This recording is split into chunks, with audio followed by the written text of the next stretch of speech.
The Ottoman Empire went from a small beylik in 1299 to a global superpower in 1566. This period is called the expansion period, in which the Ottomans expanded their domains by defeating numerous Christian and Muslim states, expanding their territory from Morocco to Persia and from Ukraine to Yemen.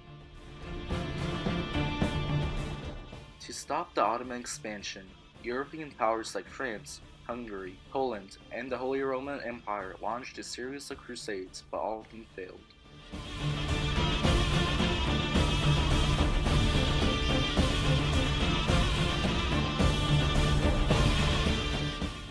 By 1453, under the leadership of Sultan Mehmed II, Constantinople was conquered, thus bringing the Roman Empire, which had lasted for 1,500 years, to an end.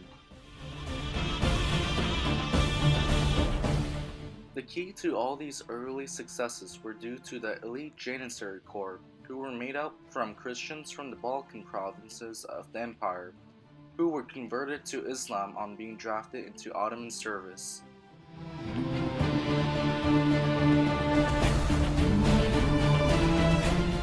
While Europe was ripping itself apart from its religious wars, the subjects of the Ottoman Empire enjoyed religious freedom in which people of all ethnicities lived together as neighbors. The golden age of the empire came with Sultan Süleyman the Magnificent, which under his leadership brought the Ottoman Empire to its most powerful and richest period. Süleyman would go on to fight in 13 military campaigns during his 46-year reign against Charles V, the Emperor of the Habsburg Empire, to see who would become the sole superpower of Europe. Süleyman was also known as the lawgiver, due to his creation of a legal code and justice system, in which a portrait of him can be found in the U.S. House of Chamber up to this day. After Süleyman's death in 1566, the Ottoman Empire entered a period of stagnation. This was due to the Ottomans starting to fall behind in military technology and them being involved in long indecisive wars.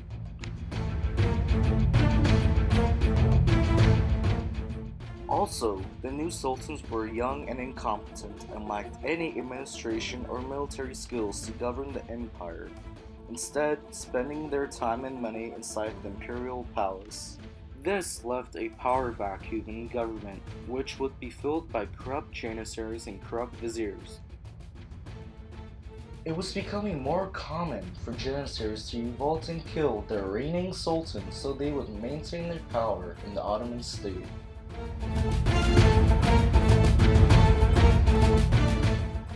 During this time period, 2 sultans were killed and another one exiled. In 1672, the Ottomans were once again putting pressure into Europe, and this new phase in expansion would culminate during the Battle of Vienna.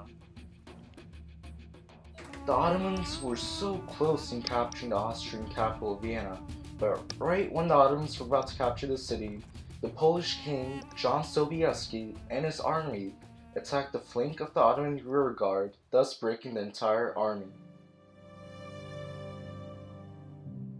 The Ottomans would fight for another 16 years, but to no avail. The Great Turkish War would be the first time the Ottomans would concede major territories to European powers, and it wouldn't be the last.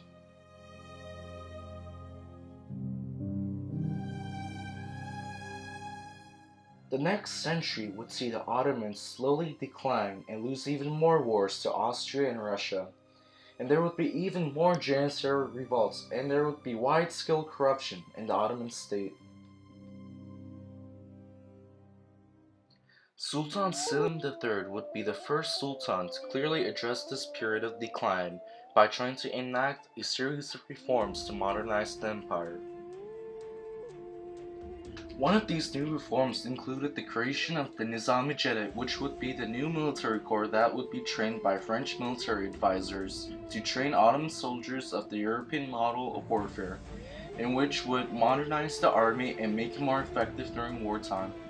When the Janissaries heard about this creation of a new military order, they revolted in order to maintain their power in government and keep out Western influences out the empire.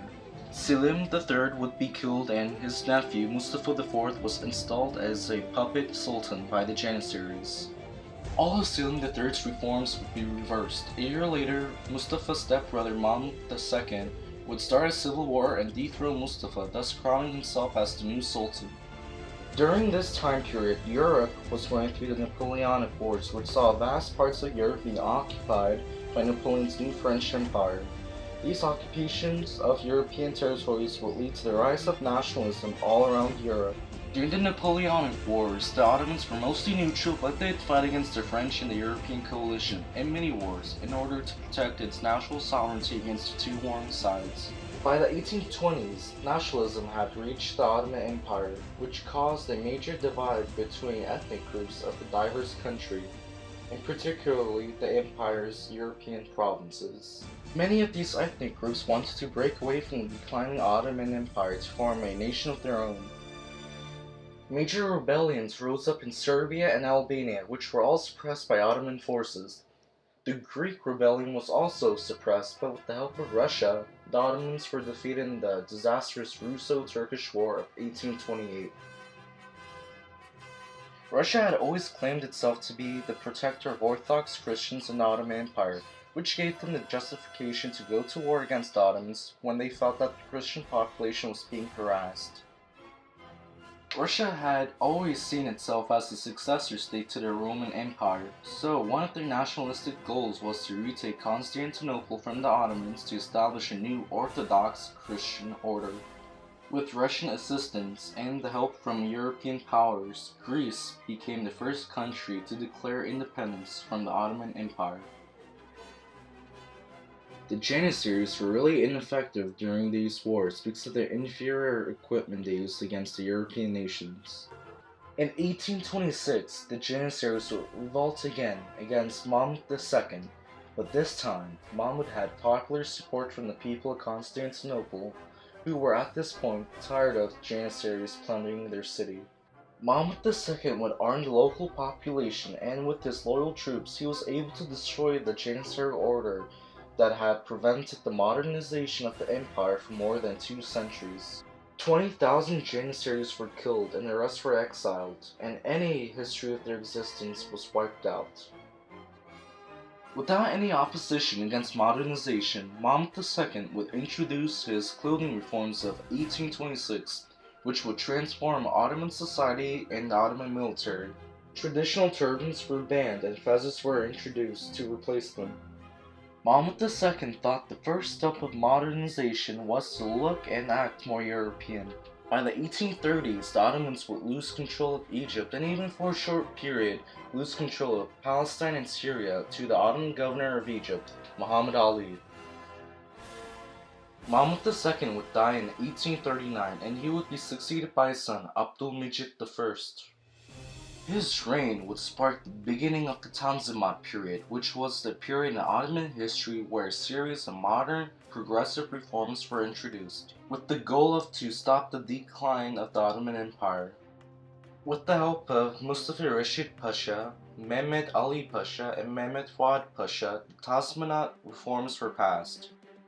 These reforms included the reorganization of the civil and criminal code and finance system according to the French model, post offices, introduction of the first Ottoman National Bank, equal protection of all Ottoman citizens under non-religious courts, adoption of an Ottoman national anthem and an Ottoman national flag, the abolishment of the non-Muslim tax.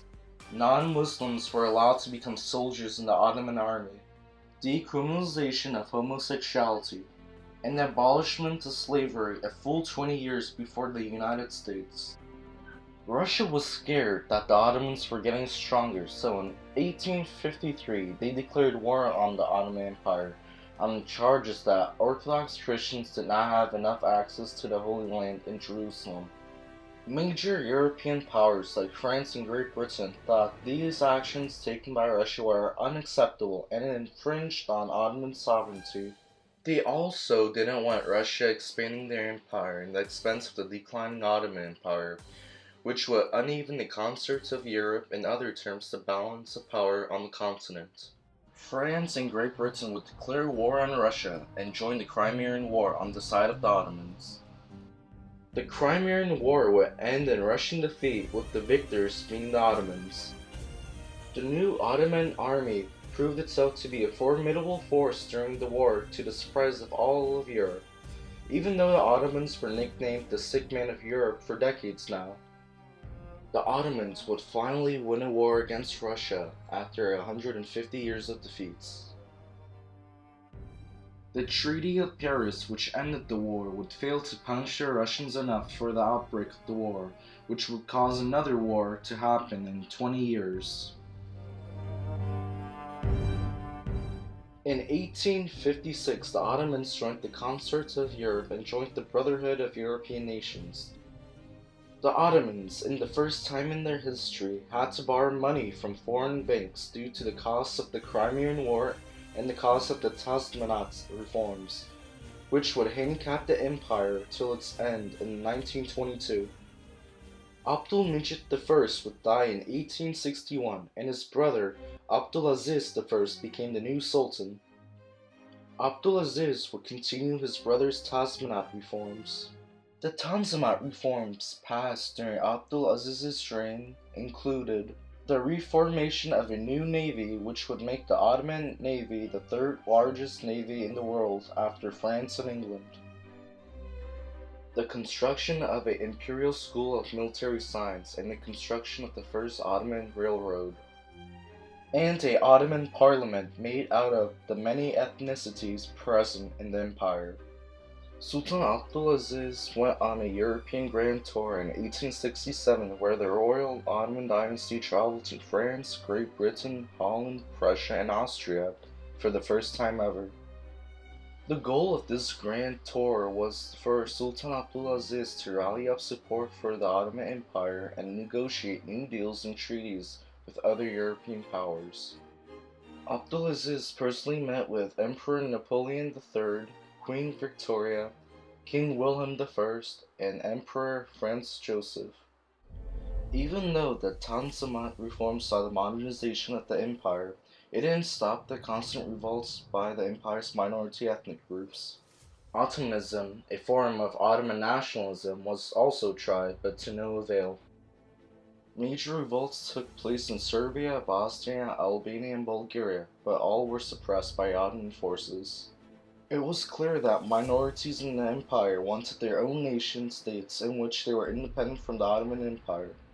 In 1875, crisis had struck the empire, in which saw the empire's economy crumble after years of trying to pay off foreign loans and expenses of the Tanzimat reforms. Taxes were raised, which caused unrest throughout the empire. The Ottomans went bankrupt, and this meant many expenses like the navy and the army saw many funds being cut. Sultan Abdülaziz abdicated the throne and would be killed a couple days later by the orders of Mihat Pasha. Mihat Pasha was the Grand Vizier during this time period, and he thought the only way to save the dying empire was for the Ottoman Empire to become a subject of Great Britain. Mihat and his English advisors put the pro-English Sultan Murat V on the throne, but his sultanate would only last for 3 months due to Murat's mental illness. Murat's brother Abdülhamid II became the new sultan. The first constitutional era began immediately after, which saw the Ottomans go from an absolute monarchy to a constitutional monarchy, like the model used in Great Britain. Russia, seeing the Ottomans had a very weak state, declared war on the Ottomans in order to support the many rebellions in the Balkans, thus expanding its influence in the region as the protector of all Orthodox Christians in the world. The war was a disaster for the Ottomans, which saw the Russian army advance as close up to a couple of miles from the capital of Constantinople.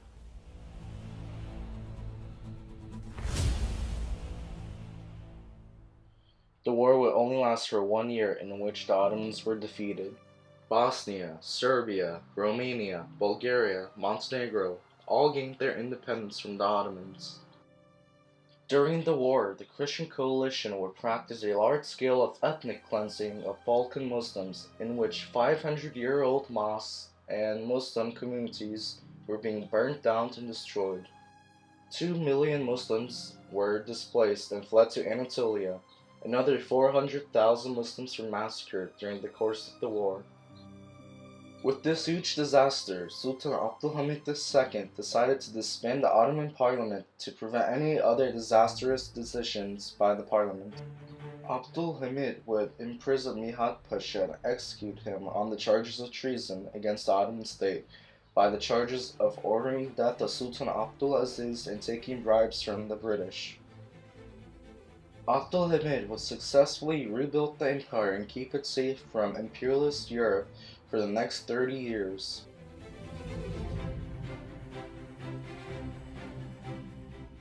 With the discovery of massive oil plots in the Ottoman Empire, imperialist European nations decided to support rebel groups in the Ottoman Empire so that they could seize the empire's oil fields for themselves. During the 1890s, Russia and Great Britain were openly Armenian rebels and other rebellions in the Balkans, in which were all suppressed by Ottoman forces. Like Africa, imperialist European powers like Russia, France, and Great Britain wanted to split up the Ottoman Empire, and Abdulhamid knew this, so he allied himself with the brand new German Empire.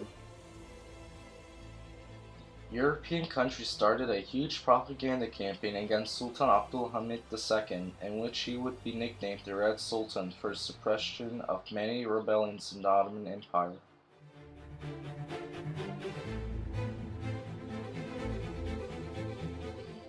Abdulhamid II would complete the construction of the railroad system that would span from Berlin to Mecca and Baghdad. During this period, the Young Turks movement had begun to grow rapidly, which wanted the Ottoman parliament back and pushed for more liberal reforms. Abdulhamid had created a police state in the empire due to maintain his power and prevent the dissolution of the empire. After 30 years of protecting his empire from foreign powers, Abdulhamid was overthrown in the Young Turks Revolution in 1908. The second constitutional period had begun, where the Ottoman parliament returned. Sultan Abdulhamid's brother, Sultan Mehmed V, would become the new sultan in 1909. Abdulhamid was the glue that kept the Ottoman Empire together for 30 years, and after his overthrowing, the empire plunged into a period of disintegration, which would mark the beginning of the collapse of the Ottoman government. The new government proved itself to be rather disorganized and ineffective, unlike Abdulhamid's government. Seeing the Ottomans in a weak and unorganized state and wanting to join the scramble of Africa, Italy would declare war on the Ottoman Empire in order to gain Libya. The war would only last for 1 year, which would see the Ottomans lose Libya. The new Ottoman government was in turmoil, and Greece, Bulgaria, Montenegro, and Serbia knew this, so they formed a Balkan League and invaded the Ottoman Empire, which would start the Balkan Wars of 1912 to 1913. 350,000 Ottoman soldiers were killed or wounded during the war, which saw the Ottomans almost being kicked out of Europe. The Ottoman army was underfunded and poorly equipped throughout the war due to the incompetence of the new government. The Muslim population in the Balkans were subject to ethnic cleansing yet again by the Balkan League, which saw 200,000 Muslims flee to Anatolia, and many more thousands killed. The once powerful Ottoman Empire was reduced to Anatolia, Syria, Iraq, and Hijaz by 1914. During the war, a Ottoman coup took place which removed main figures from the new government and replaced them with the three Pashas, who were more radical young Turks who supported pan-Turkism or the unification of Turkic nations. The three Pashas were Talat Pasha, Cemal Pasha, and their leader, Enver Pasha, and they were the de facto leaders of the Ottoman Empire until 1918. By the summer of 1914, World War I had started, which saw the Allied powers, Great Britain, France, Russia, and Serbia, go against the Central Powers, Germany and Austro-Hungary. The war would see many new technologies used, which would make it the deadliest European war since the Wars of Religion 400 years ago. Enver Pasha would side the Ottoman Empire with the Central Powers in the hopes of regaining lost lands from the Balkans and Russia. The Ottomans would invade Russia, but it turned into a disaster which saw the whole Ottoman army destroyed in the Battle of Sarikamish. Most of the army froze to death even before the battle had started, due to the Ottoman army being ill-equipped after 4 years of total war.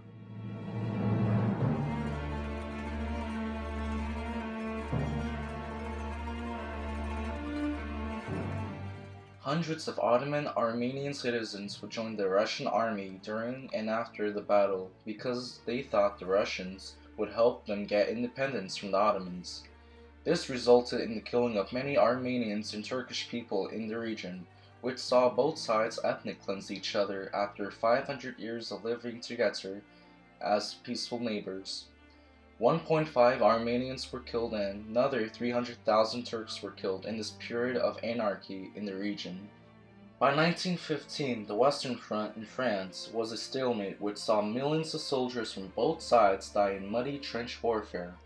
Great Britain planned on ending the stalemate by invading the sick man of Europe by defeating him quickly with an amphibious assault on the Dardanelles. The Dardanelles was an important strategic point for the British, for their main goal of capturing the Ottoman capital of Istanbul, which would force the Ottomans to surrender. The Allied powers would attack the Dardanelles Straits, which would begin the Gallipoli campaign. The ill-equipped Ottoman army managed to hold off the Allied forces for 10 months, which made the planned quick campaign into a stalemate just like the one in the Western Front.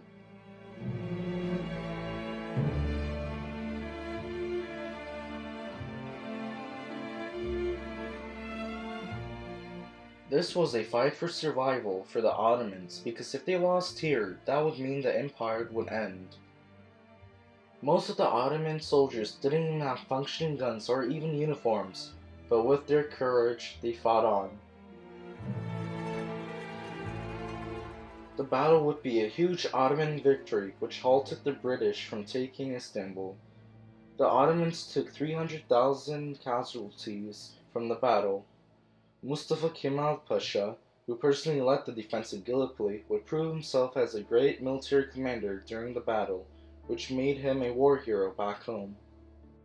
Mustafa Kemal was born in Ottoman Greece in 1883 to a Turkish family.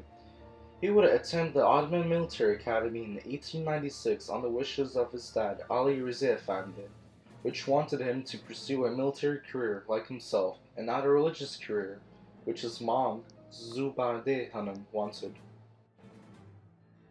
Mustafa Kemal first saw combat as a general in the Italian-Turkish War of 1911, and he would later fight in the Balkan Wars of 1912 as well. He would rise up in the ranks after his victory in Gallipoli. Ottoman success continued in the Middle East, where the British army that was invading Ottoman Iraq was surrounded during the Siege of Crete, which saw the greatest surrender of British troops in history, with 13,000 soldiers being imprisoned. The sick man of Europe proved itself to the world. He wasn't dead yet. By the end of 1916, the Arab Revolt would start, which was led by Hussein bin Ali, the Emir of Mecca, future Iraqi King Faisal I, and a British archaeologist and a British officer, T. Lawrence, or better known as Lawrence of Arabia. The Arabs wanted independence from the Ottomans to form a united Arab state, and this would be the straw that broke the camel's back for the Ottoman state. The Ottoman army in the Middle East was defeated by Arab and British forces and was forced back into Anatolia. The Ottomans would surrender in 1918 to the Allied powers. World War I was a disaster for the Ottoman Empire, which saw 3.2 million Ottoman soldiers and citizens die during the course of the war. Enver Pasha's dream of making the Ottoman Empire great again was shattered, and he went to exile in the Soviet Union. Sultan Mehmed V died in 1918, and he was succeeded by his brother, Mehmed VI, who would become the last Ottoman Sultan. The Treaty of Sevres would be signed in 1920 between the Allied powers and the Ottoman government, which would partition up the Ottoman Empire.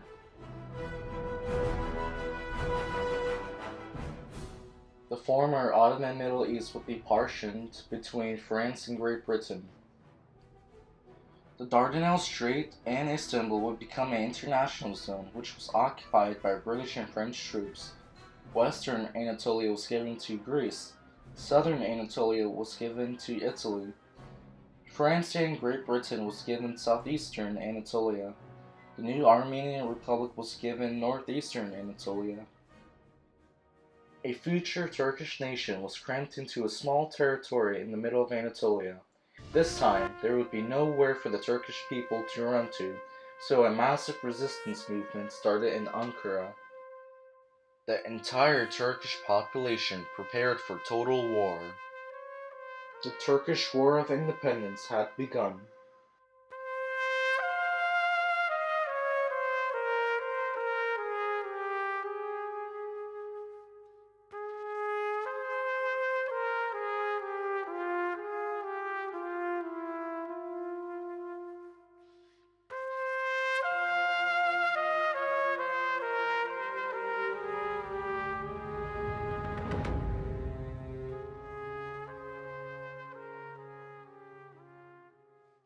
Mustafa Kemal Pasha and other Ottoman pashas like Fezhi Çakmak Pasha, İsmet İnönü Pasha, Kazım Karabekir Pasha, Ali Fuat Pasha made a new Turkish government in Ankara, separate from the Ottoman government in Istanbul. During this creation of a new government, British and French troops started to occupy southeastern Anatolia, while the new Armenian Republic started to occupy eastern Anatolia. The Greek army would land in Izmir in western Anatolia and start to occupy the surrounding territories. The Greek army would massacre local Turkish populations, which saw many Turkish villages and cities being burnt down, and also saw the raping of many Turkish women. Mustafa Kemal's new government in Ankara was surrounded by enemy forces, so he decided to take the offensive before these foreign forces could unite. Kazım Karabekir and his forces would first fight Armenia, which saw the Turkish army kick the Armenian forces out of Anatolia.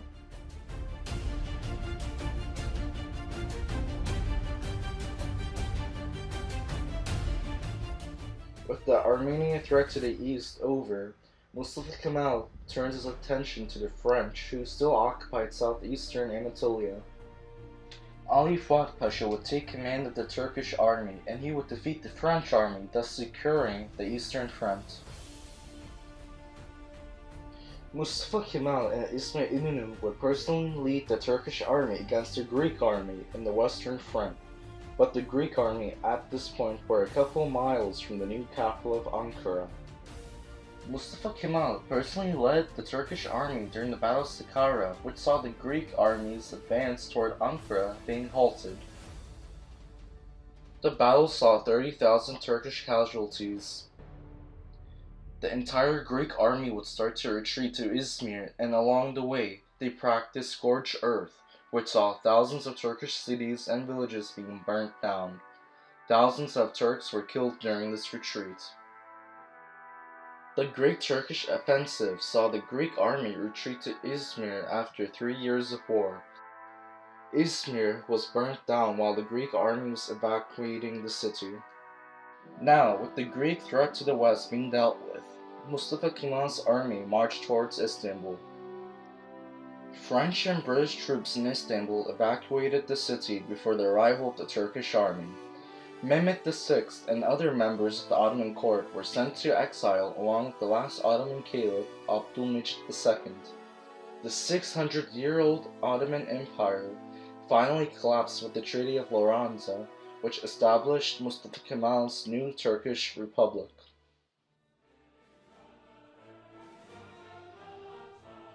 After 12 years of total war, which saw millions of Turkish people die, the Republic of Turkey was created, with Mustafa Kemal being its first president. The Turkish parliament and the Turkish people gave Mustafa Kemal a new name, Ataturk, or Father of the Turks, for his contributions in creating the new Turkish nation. Westernization of the country followed shortly after the creation of the new state, which was led by Ataturk himself directly. These reforms focused on the westernization of social classes in Turkey and the economic reform of the whole country. The new Turkish Republic was to be a secular state in which Islam and government were to be separated. Sharia law was banned. The Grand National Assembly was formed with members being elected by direct elections. New political parties were formed. The capital of Turkey was moved from Istanbul to Ankara. The Ottoman fez was banned, which was replaced with a more European top hat. Ataturk also started a social campaign which encouraged Muslim women to not wear hijabs or other religious headgear in order to modernize Turkey's female population.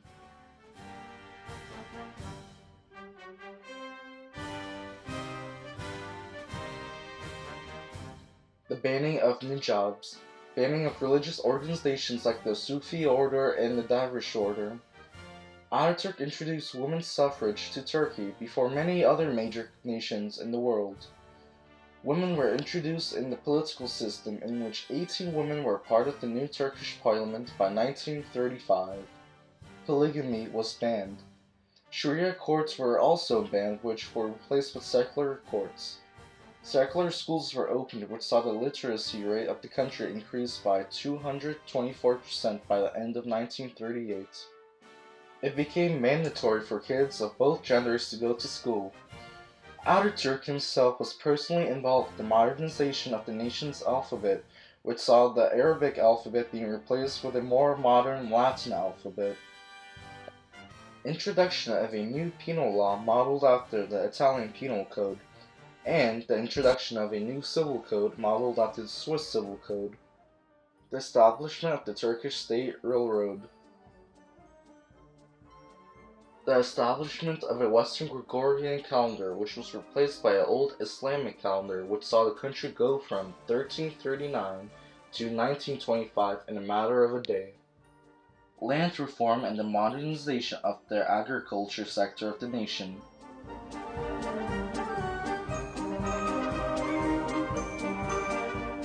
Reformation of the industrial sector, which saw the opening of many factories around the nation.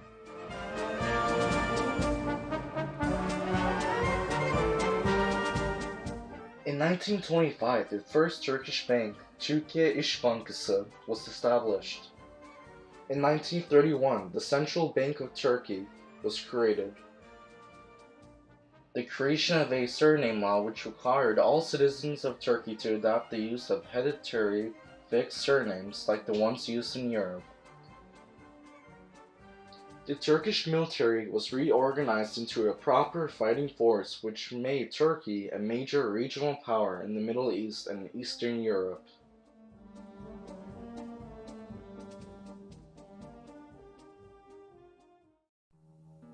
After 15 years of rebuilding the nation, Ataturk had died at the age of 57. The whole nation mourned the death of a man that changed the destiny of a nation and a whole people. Mustafa Kemal Ataturk, a little boy from the Greek city of Thessalonica, who fought in countless wars and battles, the defender of Gallipoli and the leader of the Turkish people, was granted the title of Father of the Nation.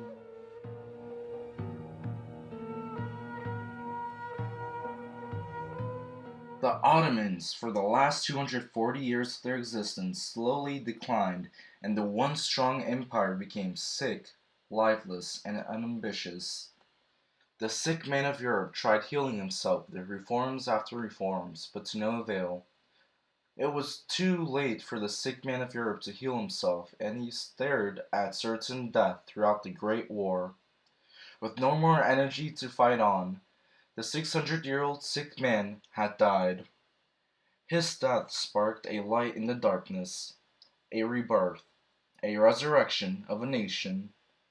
This new man, this new nation, became strong, and it became an example for other sick men around the world. But now, this new man is in danger of becoming sick again. Guys, thank you for watching my first video, and I hope you enjoyed it. Please feel free to give feedback down in the comments below. This is Ege from the Ottoman History Hub, signing out.